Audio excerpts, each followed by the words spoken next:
Next up, we have a dating expert who's convinced all it takes is a little FaceTime and some lunch to meet your partner in life. Well, hello, Erica. Hi, thank you so much for having me. Well, the topic today is dating, and your company stands on a little face-to-face time. Yes. Tell me how crucial that is. I think it's so crucial. I think dating today, it's changed so much over, the years, but especially the last couple years. And what we've noticed is that face-to-face, when we actually meet our clients face-to-face first, it really helps make those matches. And we're setting up these low-pressure, fun first dates for them. And I think not having all that work of talking beforehand, we're doing everything for them. So I think it makes things a little easier. So when the clients come to you, it's just lunch. Yes. Is that really what it is, just lunch? I think we've been around 26 years. So it used to be it's just lunch. And as times have changed, people are so busy at work these days.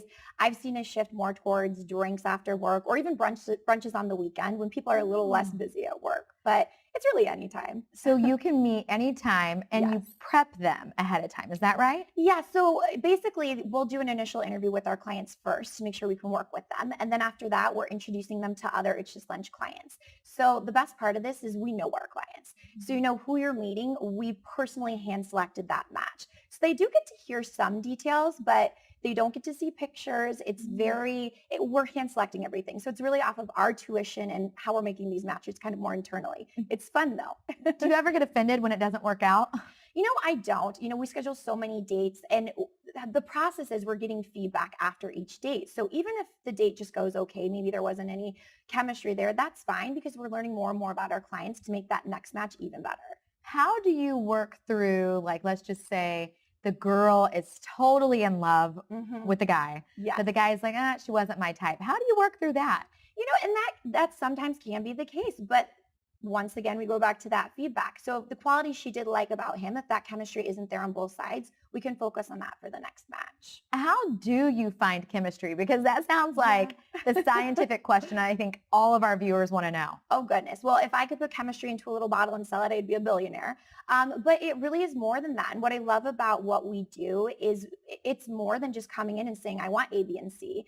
I can't predict that chemistry, but once we get to know our clients, we might know it's what they really need to be successful is A, B, and D. So we're really using all of those tools, getting to know them by hopefully creating that chemistry on the date. Sometimes the things that people want aren't always kosher to say out loud. Do you still accept those answers? What kinds of questions? Well, let's just say someone wants a man that makes a certain amount of money or a woman that makes a certain amount of money. Do you go after that kind of stuff too, or do you? Yeah, everyone has parameters that they're looking for, and they have things that they want to focus on. We do our best to honor those when we take on clients, but sometimes if we have a really good match, maybe makes a little less, or maybe they're a little older than what they prefer. Once we get to know our clients, it's influencing them to meet these people.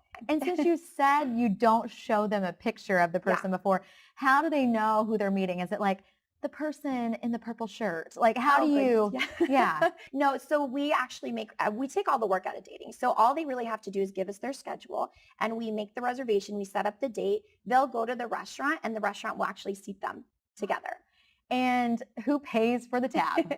So we actually have the restaurant split the check.